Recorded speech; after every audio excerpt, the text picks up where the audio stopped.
Hello and welcome to another video from the team at Money Without Debt. Today we examine why economists and the media just don't grasp the problems with modern money. To understand that, we need to look at the theoretical model used by most economists.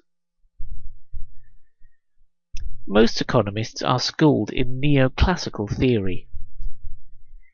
To trace the emergence of neoclassical economics is beyond the scope of our short video, but some key points are very relevant to the problems with modern money. Neoclassical theory does not regard money as having much influence over the economy, seeing it as a neutral facilitator of trade.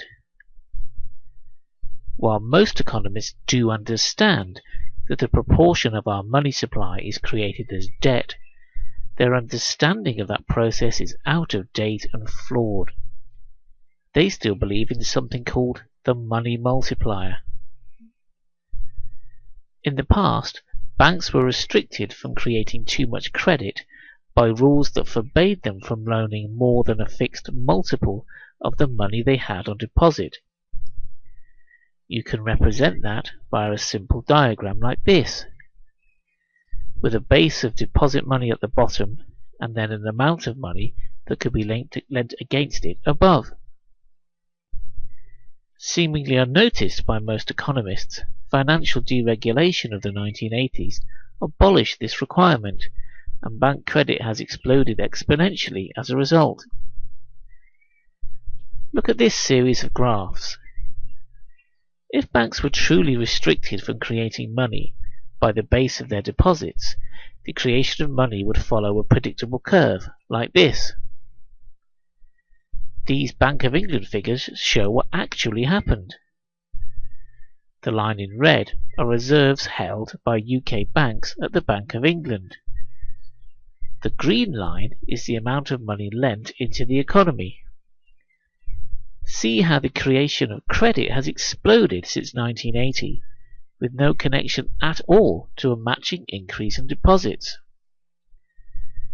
Now see how bank lending collapsed as the financial crisis broke, and how it hasn't returned to anything like its previous level. Finally, look at how the Bank of England pumped hundreds of billions of pounds into the reserve accounts of banks during the financial crisis. The graphs are to the same time scale and clearly show that a huge increase in the reserves held by the banks has had almost no impact on the scale of their lending. The then Deputy Governor of the Bank of England explained why back in 2007 when he said that, subject only but crucially to confidence in their soundness, banks extend credit by simply increasing the borrowing customer's current account. So, in other words, when banks have confidence in the economy, they create money as debt. When they don't have confidence, they stop lending. This is what the evidence clearly demonstrates. There are no restrictions on bank lending except their confidence in whether they will get their loan repaid. As we have seen, this unregulated license to create money as debt has led to economic catastrophe all over Europe. But economists still take comfort from the myth of the money multiplier. Neoclassical economics lacks an accurate picture of modern money. This deficiency has proved disastrous for the profession and for those who rely on their advice. Reliance on complex theoretical models that ignore the pivotal role of money make for haphazard and often dangerously inaccurate forecasts. Prior to the financial crash of 2007, only a handful of economists correctly predicted its arrival. All of these economists including the debt-based monetary system in their calculations. Professor Steve Keen forecast the financial crisis years ahead of the event. After the crisis broke, he wrote in his book, Debunking Economics, "Now is the time to show that not only was this crisis eminently foreseeable, But also, neoclassical economists were about the only ones who were ill-equipped to see it coming. More troubling still is the truth in this short paragraph. The ascendancy of economic theory has not made the world a better place. Instead, it has made an already troubled society worse, more unequal, more unstable, and less efficient. The failure of the mainstream media to challenge the dominance of neoclassical economic theory is very troubling. Indeed, by continuing to air only the views of orthodox economists, they have stifled the debate we need to have about money. But why have we been so let down by our journalists?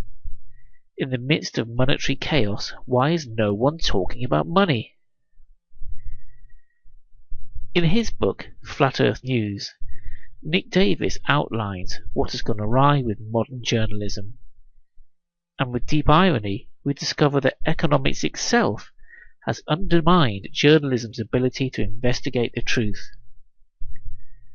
Nick Davis describes a profession hollowed out by economic ideology, to the point where news is just another product to be manufactured quickly at the lowest possible cost and risk.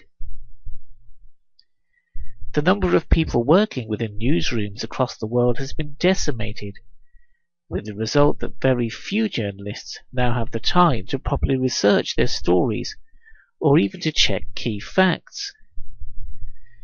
With the modern media now more news factory than truth seeker, overworked journalists meekly accept the pronouncements of mainstream economic pundits without comment or investigation. This is how the flaws in our monetary system are hidden and perpetuated. Neoclassical economic mantras are repeated without scrutiny, ad nauseam, by news outlets that are no longer fit for purpose. Only the steadfast and growing opposition of the monetary reform movement is threatening to finally illuminate the scandal of a monetary system that is run for private benefit at enormous public cost. Thanks for listening. Now move on to the next video in our tour, where we explore why our politicians ignore the problems of the monetary system as well.